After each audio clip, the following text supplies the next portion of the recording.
आणि त्याचबरोबर आपण काही लोक म्हणाले लाडकी बहीण तर केलं, लाडका भावाचं काय? मग लाडका भावाचं पण केलं. म्हणजे हे सरकार कुणाचं आहे? सरकार आपल्या शेतकऱ्यांचं आहे, कष्टकऱ्यांचं आहे, वारकऱ्यांचं आहे, कामगारांचं आहे, सर्वसामान्यांचं आहे. आणि म्हणून मगाशी आपण सांगितलं की महिला आपल्या भगिनी आल्या होत्या. आपल्या सरकारने यावेळेस मुख्यमंत्री माझी लाडकी बहीण योजना सुरू केली. 1,500 रुपये महिन्याला, 18,000 रुपये वर्षाला त्याच्या खात्यामध्ये जमा होणार. 3 गॅस सिलेंडर वर्षातून मोफत आपण त्यांना देणार. अशा प्रकारची योजना आपण सुरू केली आहे.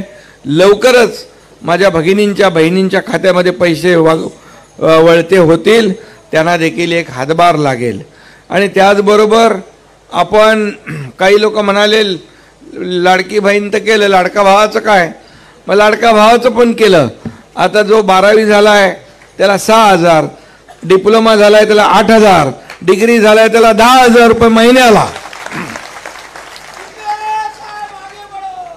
आणि त्याच्यामध्ये तो वर्षभर त्या कारखान्यात अप्रेंटिसशिप करेल, त्याला तिथं नोकरी लागेल आणि ट्रेंड असं अतिशय स्किल्ड मॅनपॉवर आपल्या उद्योजकांना मिळेल.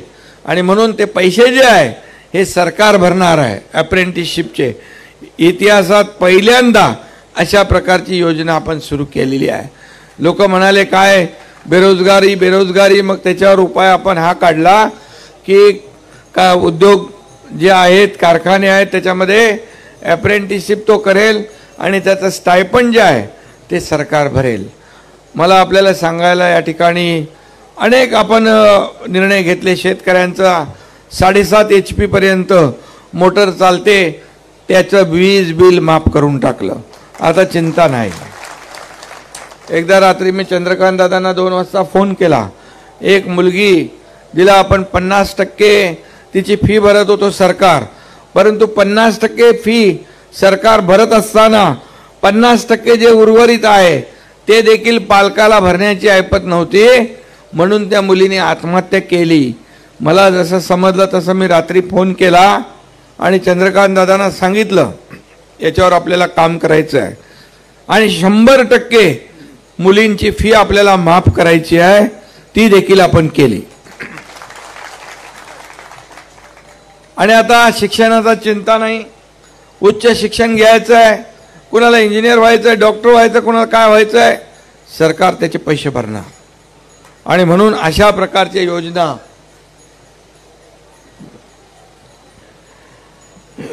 आपण केल्या. त्याचबरोबर आज शेतकऱ्यांसाठी 1 रुपयात पीक विमा योजना आपण दिली. मगाशी प्रशांतजी म्हणाले की शेतकरी सन्मान योजना जी आहे ते 6,000 केंद्र, 6,000 आपले, 12,000 रुपये वर्षाला शेतकऱ्याला देण्याचा निर्णय आपल्या सरकारने घेतला. काही ठिकाणी काही कुठं वंचित राहत असतील तर जिल्हाधिकारी इकडे आहेत. अशा प्रकारच्या ज्या केसेस आहेत त्या शोधून शेवटी सरकारने निर्णय घेतला आहे. हा लाभ लोकांपर्यंत पोचलाच पाहिजे. हे काम आपल्याला करायचं आहे प्रशासनाला. त्यामुळे कुठं कोणी वंचित योजनांमध्ये राहता कामा नये. कारण शेतकरी आपला अन्नदाता आहे, आपलं मायबाप आहे, लाखांचा पोशिंदा हा शेतकरी आहे. आणि म्हणून 2 हेक्टरचं आम्ही 3 हेक्टर केलं. NDRFच्या दुप्पट आपण केलं. अतिवृष्टी, अवकाळी, गारपीट जेव्हा पडते तेव्हा सगळे नियम आपण बाजूला केले. आणि आपल्या सरकारने जवळपास 15,000 कोटी रुपये शेतकऱ्यांच्या नुकसान भरपाईपैकी 2 वर्षात दिले. आज आपल्याला मी सांगतो अनेक ज्या योजना शेतकऱ्यांच्या आहेत जवळपास त्याला 44,000 कोटी रुपये आपल्या सरकारने त्यांच्यासाठी या ठिकाणी खर्च केलेले आहेत.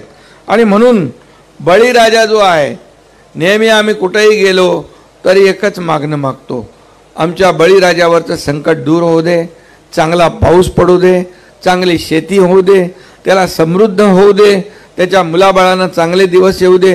दुसरं काही मागत नाही आम्ही. आणि म्हणून हा बळीराजा जो आहे, अनेक योजना आपण केल्यात. ठिबक सिंचन योजना, मागेल त्याला शेततळं, आता मागेल त्याला सोलर, आता दिवसा वीज आपण देणार आहोत. आज शेतकऱ्यांना जे पाहिजे ते देण्याचं काम आपण करतो। शेवटी हा वारकरी कोण आहे?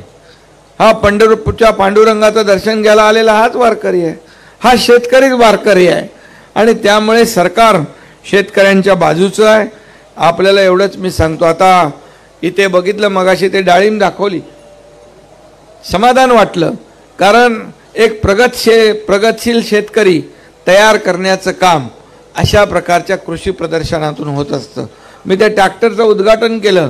ते ट्रॅक्टरचा भला मोठा मजबूत ट्रॅक्टर आहे आणि तो शेतीसाठी एवढा उपयोगी पडेल की मला वाटतं आपल्याला अशा जे काय आपण अवजारं देतो आपण सरकारच्या माध्यमातून त्याला आपण सबसिडी देतो, कारण याचं कारण की शेतकऱ्याचं उत्पन्न डबल झालं पाहिजे।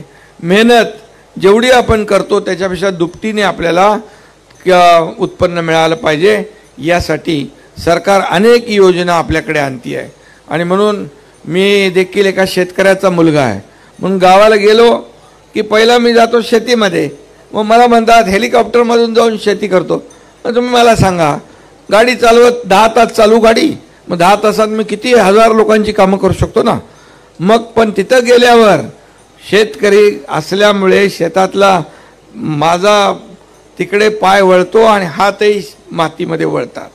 शेवटी मला देखील शेतकऱ्याच्या बद्दल आम्हाला सगळ्यांना सरकार चंद्रकांत दादा काय आम्ही सगळे काय शेवटी शेतकऱ्याची मुलं आहोत आणि म्हणून शेतकऱ्याचं जे काय दुःख वेदना ज्या आहेत त्या समजून घेऊन त्याच्यावर निर्णय घेणारे आपण आहोत।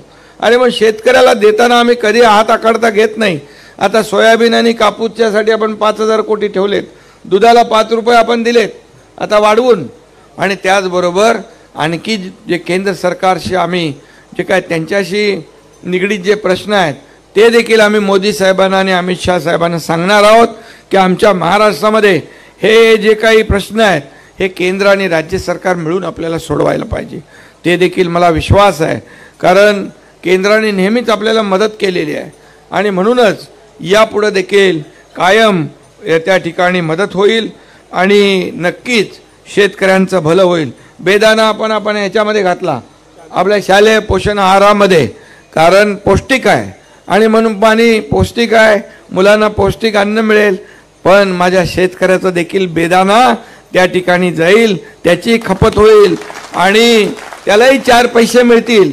हा डबल आमचा स्वार्थ आहे, बाकी काही नाही। आणि म्हणून शेतकऱ्याला जे जे काही आम्हाला करायचं आहे ते नक्की आम्ही करतोय। बळीराजा कृषी सवलत योजनेतून कृषी पंपांना देखील आम्ही आता मगाशी मी म्हटलं की मोफत वीज देण्याचा निर्णय घेतला आम्ही, आणि यामध्ये खऱ्या अर्थाने आपल्याला देखील प्रशांतराव यावेळेस सर्वोत्कृष्ट आपलं राज्य कृषी क्षेत्रात नंबर 1चा असा पुरस्कार देखील मिळाला आहे। देशातला सर्वात मोठा पुरस्कार जो सन्मान पुरस्कार आहे तो आपल्या राज्याला मिळाला आहे आणि म्हणून राज्यामध्ये देखील शेतकऱ्यांच्या ज्या काही योजना आहेत त्याला आपण मोठ्या प्रमाणावर चालना देतोय।